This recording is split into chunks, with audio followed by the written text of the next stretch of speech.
જય Hind dear students, આપ દરેક વિદ્યાર્થી પણ જેઈની એક્ઝામની પ્રિપેરેશન સ્ટાર્ટ કરી ચૂક્યા હશો અને કદાચ એટલે જ આ થંબનેલ જોઈને તમે ક્લિક કરી દીધું છે. આજના સેશનમાં આપણે એ દિનચર્યા વિશેની ચર્ચાઓ જોઈશું જે એવા તમામ વિદ્યાર્થીએ પોતાના દિનચર્યાની અંદર એન્ટર કરવી જોઈએ. હા, ઘણા વિદ્યાર્થી એવા હશે જે અત્યારે સ્કૂલની અંદર પોતાની અભ્યાસની સાથે સાથે JEEની તૈયારીને આગળ વધારે છે અને કેટલાક વિદ્યાર્થી એવા પણ હોઈ શકે છે કે સાહેબ અમે હાલ પ્રોપર JEE પર ફોકસ કરીએ છીએ, ફૂલ ડે JEE માટે આપવા તૈયાર છીએ અને ક્યાંક કોઈ વિદ્યાર્થી એવા હશે જે પોતે ડ્રોપ લઈને પણ JEEની તૈયારી કરી રહ્યા હશો. તો વાલા, આ સેશન તમારા માટે ખૂબ યુઝફુલ છે.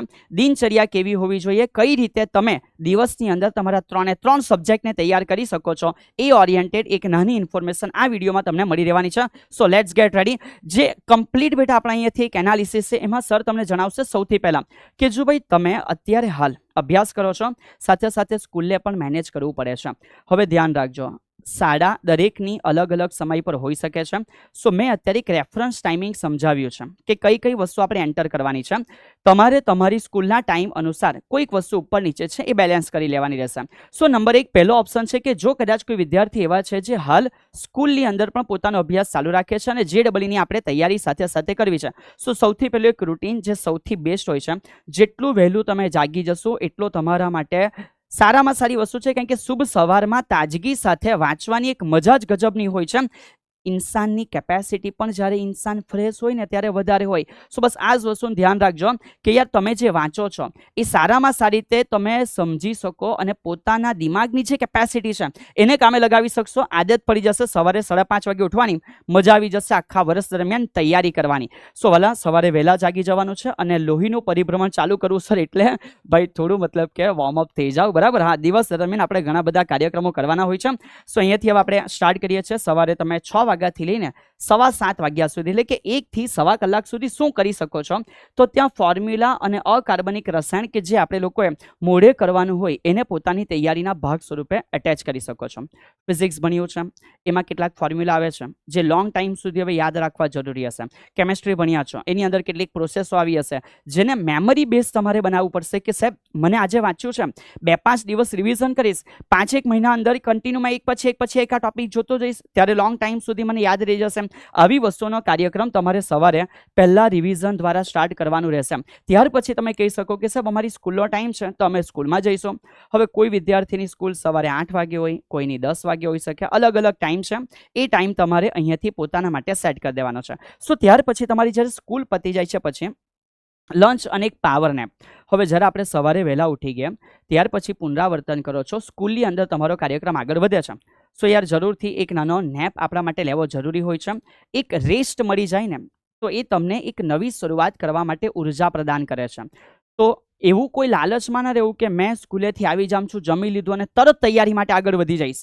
અરે યાર, પછી તેમાં મન થાકી જાય, બુદ્ધિ થાકી જાય, દિમાગ થાકી જાય અને પછી ક્યાંક ને ક્યાંક આળસ વધી જતી હોય છે. સો એક પ્રોપર ટાઈમિંગ કે જ્યારે તમે એક નેપ લઈ લેશો, 15 મિનિટ 20 મિનિટ, વધુમાં વધુ અડધો કલાક, પછી 2-5 કલાક સૂઈ જવું એને નેપ નહીં કહેવાય વાલા, બરાબર છે. તો એક માઇનોર જે તમારા શરીરને આરામ આપે એવો નેપ તમારે લેવાનો છે અને પછી તમારે સ્ટાર્ટ કરવાનું છે કે સાહેબ મારું એક નાનો સાયકલ સેટ કરીશ કે 3:30 થી 6, એટલે તમે તમારી સ્કૂલ પ્રમાણે 2.5 કલાકનો એક સ્લોટ છે એ સેટ કરો કે જે દરમિયાન સાહેબ અમે શું કરીશું. તો સપોઝ અમારી પાસે અમારું ફિઝિક્સ છે કે મેથ્સ છે, તો એની અંદર અમે તૈયારી આગળ વધારીશું, એટલે કે કોઈ એક સબ્જેક્ટને તમારે અહીંયા પિક કરવાનું છે.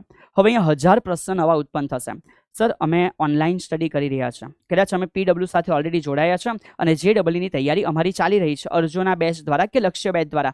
સો એ તૈયારીઓ પણ તમારી આ સમય દરમિયાન કન્ટિન્યુ હશે. તમે એવી વાતો સમજી શકો છો, એટલે કે ઇનડાયરેક્ટલી ત્યાં તમારા માટે ઓલરેડી તમારા સબ્જેક્ટની તૈયારી ચાલુ છે, બરાબર છે. તો આગળ વધીએ છે સર ત્યાર પછીનો જે સમય છે, તો ત્યાર પછી 6 થી 6:30 બ્રેક હશે. યસ, હવે આ બ્રેક એટલે શું છે, તો બ્રેકનો મિનિંગ છે કે શાંતિથી બેસવું, કોઈ એવા નવા કાર્યક્રમ ના કરવા કે જે તમારા દિમાગને ભટકાવી દે. ઓકે, સો એકદમ નાનો હળવો બ્રેક હોય જ્યાં નાસ્તો લઈ શકાય, થોડું આગળ પાછળ મતલબ કે ચાલી શકાય, ફ્રેશ થવાય, અને પછી બીજો ટાઈમ તમારા માટે ચાલુ થાય છે કે જ્યાં તમે અનધર સબ્જેક્ટની તૈયારી ચાલુ કરો છો. સો સિમિલરલી સરે કીધું એ પ્રમાણે, બરાબર કે ભાઈ કોઈ વિદ્યાર્થી કોઈક ને કોઈક રીતે પોતાનો અભ્યાસ કોચિંગ દ્વારા કરતા હોય છે, કોઈ સેલ્ફ સ્ટડી કરતા હોય છે, કોઈ ઓનલાઈન સ્ટડી કરતા હોય છે. તો એ રીતે આ સેકન્ડ સ્લોટ તમારા માટે એકદમ પ્રોપર રહે છે કે જ્યાં તમારા માટે બીજો સબ્જેક્ટ અહીંયા આવી જવો જોઈએ. સો એ રીતે તમારા માટે 2 સબ્જેક્ટ એ જગ્યાએ થઈ જશે. હવે થોડું દિમાગ થાકે, કારણ કે સવારે સ્કૂલ પતી છે, પછી જે બી બીજી તમે તૈયારી કરી છે એની અંદર તમારા 2 સેશન ઓલરેડી થઈ ગયા છે, તો તમારો જે ડિનરનો ટાઈમ છે ને થોડો લેન્ધી રાખો, એને એકદમ શોર્ટ નહીં રાખો, વ્યવસ્થિત જમી લેવું, થોડું આરામ કરી લેવું, અને એવું લાગે ને તો બહાર તમારું ફળિયું, તમારી સ્ટ્રીટ, એની અંદર 15-20 મિનિટ વોકિંગ કરી લેવાનો સૌથી બેસ્ટ વસ્તુ છે બેટા.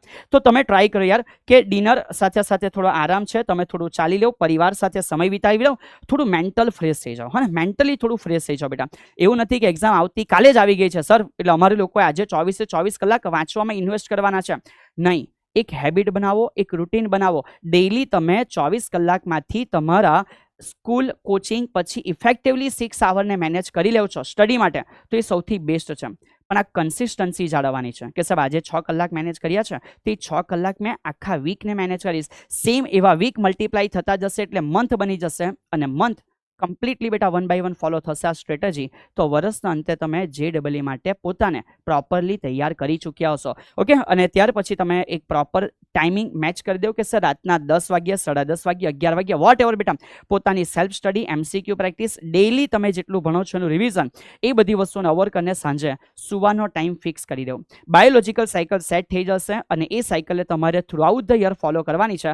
ગજબની મહેનત થતી રહેશે. ના વધારે સ્પીડમાં ભાગવાનું છે કે થાકી જવાય અને અટકી જવું પડે, ના બહુ ધીમે ચાલવાનું છે કે જેથી ધીમે ધીમે ચાલતા ચાલતા રેસની પાછળ રહી જવાય. એકદમ પ્રોપર વેમાં એક સ્મૂથ વેલોસિટી સાથે આગળ વધવાનું છે કે જ્યાં ડેઈલી કન્સિસ્ટન્સી દ્વારા તમે તમારી સફળતા સુધી પહોંચી શકો, અને આ જ વસ્તુને તમારે પોતાની દિનચર્યામાં હવે ડેવલપ કરી દેવાની રહેશે. પણ કેટલાક વિદ્યાર્થી એવા પણ હશે કે સાહેબ યાર તમે એક કામ કરો, બે એવો વિદ્યાર્થી છો કે જેને છે ને યાર ફૂલ ડે JEE તૈયારી કરવી છે, મેં મતલબ કે ફ્રી છું સાહેબ, યસ મેં મતલબ કે મારા માટે એટલો બધો સમય કાઢી લીધો છે. ઘણા વિદ્યાર્થી એવા છે જેણે ડ્રોપ બી લઈ લીધો હશે અને JEE તૈયારીને સમગ્ર સમય આપી રહ્યા છે. તો એવા વિદ્યાર્થી માટે મેં અહીંયા 3 બ્લોક સિસ્ટમ બતાવી છે. આ 3 બ્લોક સિસ્ટમનો સિમ્પલ મિનિંગ છે, તમારે ડેઈલી 3 સબ્જેક્ટને યોગ્ય સમય આપવાનો છે. સો એઝ ઇટ ઇઝ રૂટીન તમારી સવારે શરૂઆત થઈ ચૂકી હશે, તમે ફ્રેશ છો બેટા, તો કોઈ એક સબ્જેક્ટ પકડો. ગણિત કેમ કીધું છે? કેલ્ક્યુલેટેડ સબ્જેક્ટ છે, તમે સ્પીડથી ગણી શકશો અને એની અંદર વધારે એફિશિયન્સી સાથે કામ કરી શકશો. કારણ કે તમે બી જાણો છો JEE ના પેપરમાં જે ક્વેશ્ચન ડિફિકલ્ટ લાગે ને એ મેથ્સમાંથી જ આવ્યા હોય છે, બરાબર? હા, ત્યાર પછી ફરી પાછું એકવાર બ્રેક લઈને બ્લોક 2માં જો મેં ફિઝિક્સ વાંચું છું તો બ્લોક 3ની અંદર મેં કેમિસ્ટ્રી વાંચીશ, અને ત્યાર પછી એક નાની વસ્તુ ધ્યાન રાખવાની છે. તમે એવા વિદ્યાર્થીઓ છો જેની પાસે વધારે સમય છે, તો તમારે સાંજે ડેફિનેટલી 2.5 કલાકથી 3 કલાકનો સમય માત્ર MCQ પ્રેક્ટિસને આપવાનો છે. તો તમે એક સબ્જેક્ટ રાખો, કમ્બાઇન્ડ સબ્જેક્ટ રાખો, એ તમારી ચોઈસ છે, પણ એક રૂટીન બનાવી દેવું કે જેથી રોજ અલગ અલગ નહીં વિચારવું પડે કે સાહેબ આજે શું કરું, કાલે શું કરું, અને પરફેક્ટ એક તમારો સુવાનો ટાઈમ. જો આટલી વસ્તુ તમે પ્રોપરલી પોતાની દિનચર્યામાં આજથી જ સ્ટાર્ટ કરી દેશો, આઈ એમ ગેરંટીડ બેટા કે જે દિનચર્યા તમારી સેટ થઈ જશે, જે હેબિટ તમે આજથી પાડી દેશો, એ તમને એક્ઝામ આવવા પહેલાં આવનાર એક્ઝામ માટે તૈયાર કરી દેશે. આશા રાખીશ દરેક વિદ્યાર્થીને આઈડિયા આવ્યો હશે. શું તમે JEE એક્ઝામ આપી રહ્યા છો? તો સાહેબ અમે અહીંયા સુધી સાંભળ્યું છે ને, તો વાલા અહીંયા સુધી સાંભળ્યું છે. તમારો ટાર્ગેટ શું છે JEE એક્ઝામની અંદર, કઈ કોલેજમાં તમારે એડમિશન લેવું છે, એકવાર કોમેન્ટ સેક્શનમાં જણાવી રાખજો. સર તમારી કોમેન્ટ ઉપર રિપ્લાય આપશે, જ્યાં જ્યાં જરૂર હશે એ બચ્ચાને ત્યાં પણ ગાઈડન્સ મળી જશે. Have a good day all of you. જય હિન્દ.